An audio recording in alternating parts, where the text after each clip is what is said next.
Welcome to Anima competition Q&A meeting.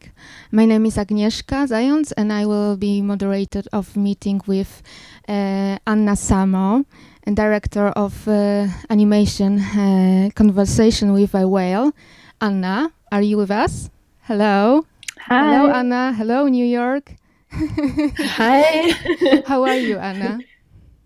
Oh, I'm great. We have a beautiful morning here. It's fantastic weather. We have like this late burst of summer. Oh, okay.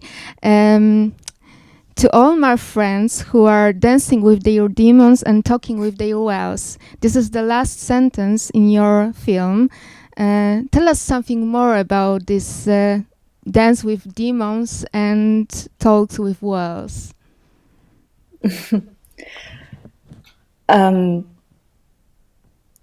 I'm just thinking about where to start. I guess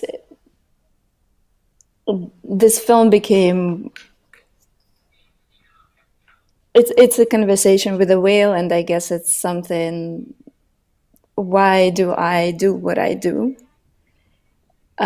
Because I have experienced rejection, which made me think, why am I so depressed about this rejection? Is the success the only thing that I want to achieve? And when I'm doing my films, why? What is the reason for that? And I think my demon is always there, and I'm very... I want people to love me. And if they seem not to, I'm upset about it. And this influences my work. And I guess I was trying in this film to just think about it and to come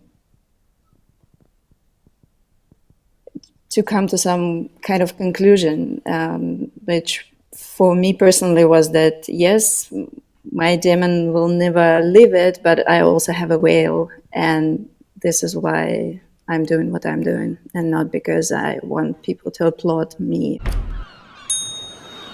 Do you think can rejection build you as an artist?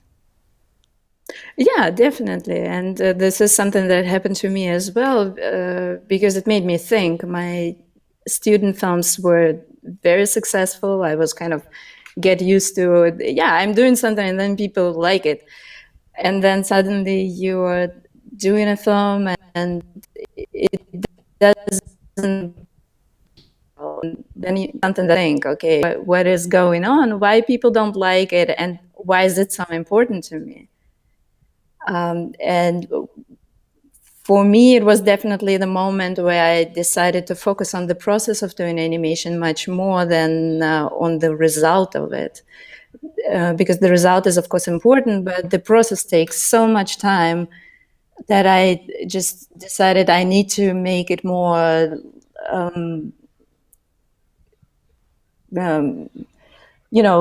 more lively, more like, because this is such a huge part of my life, and this film is a manifestation of that. Okay, so how production process looks like? You mean the technique?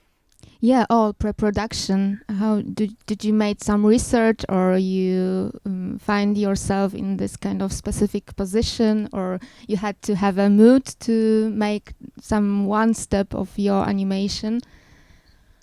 So the logical history of this film was that I, after graduating from the animation school, I did a film, which didn't run well in animation festivals. And I started getting all these rejections, all these emails. And at some point, like, there would be 10 emails in a week. And it was depressing me constantly until I decided to make a folder in my email inbox with rejections. And I would just put these emails into this folder, and it made me feel better because I decided, okay, this is going to be a part of some kind of project, even though I didn't know what kind of project this is going to be.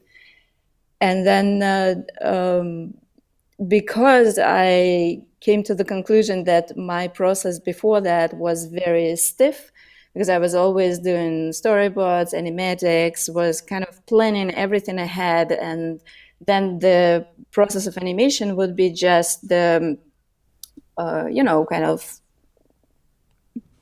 doing what you already planned to do. And it made me bored. So I thought, with this film, I have to change this. I have to do something different and to try to improvise much more. So at the first stage, I took to the sound designer that I really like. Her name is Merche Blasco. She is originally from Spain, but also lives in Brooklyn. And I wanted to make an abstract piece, and I asked her to compose a couple of soundscapes where I just talked to her about some ambiences that surrounded me during the time when I was so depressed. And then I started just playing with the paper, and I would take a huge piece of paper, just put it under the camera and start animating. And so this guy suddenly appeared. And I was like, oh my God, this is not going to be an abstract film. And the first couple of months, I was animating on one paper, so it started becoming like all this holes, because I was drawing, I was erasing, I was drawing, I was erasing, until I got bored with that. And then I just tried a lot of different things. And so this film grew together out of very different pieces that kind of didn't belong together, but made sense for me at the end. Where did you find inspiration in your animation in general?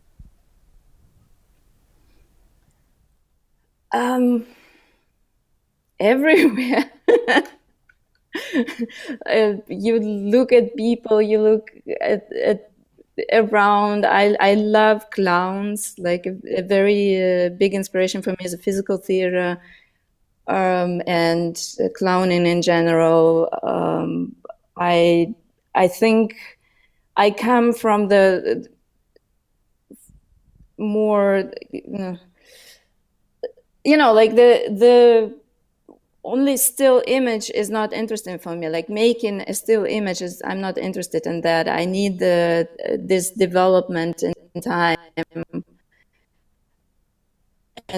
and I like touching things, to touch my work. So these are, and of course, like everything that happens around us, and the sounds, the colors, how people look at you, everything.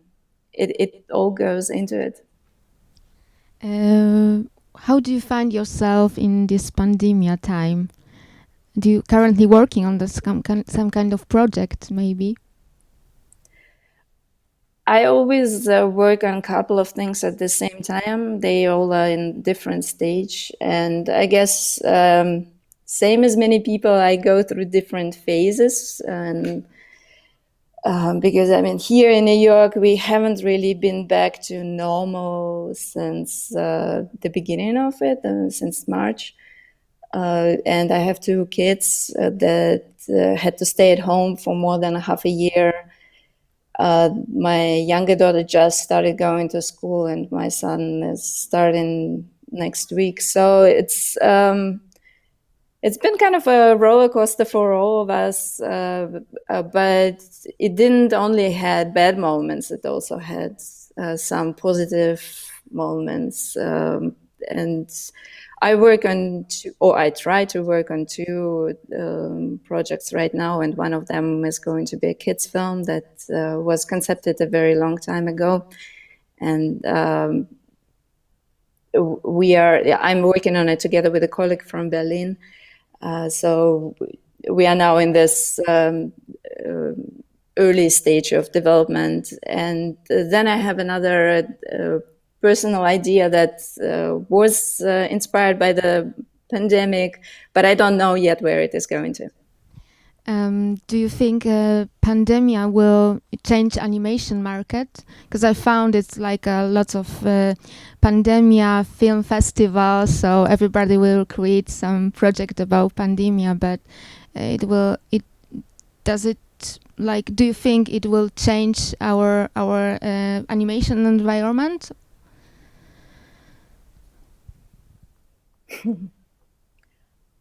I do think it might change the how the festivals will look like in the future. I do think it might change for a while how we make films. But I also of course, there are tons of pandemic films right now.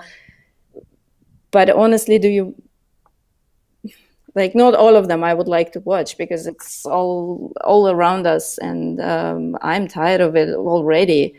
I'm tired of online festivals. I'm tired of all these things. But I do think that on a longer run, the distribution of films would be a little bit different, and this might affect us. On the other hand, I mean, animators like myself who work on their own projects, they have always been isolated. There've been this joke about like an editor who is sitting there in front of his screen during the normal time in a dark studio, and it's the same during the pandemic. With the animation, it's more or less the same. The question is how it will change us as people, and this will, of course, also change how we work. But I think the animators in general will not be affected. There won't be this major change. Okay, Anna, thank you very much for sharing your thoughts. I wish you all the best. I'm sending you warm and good energy wishes from Krakow once again. Bye. Thank you. Bye.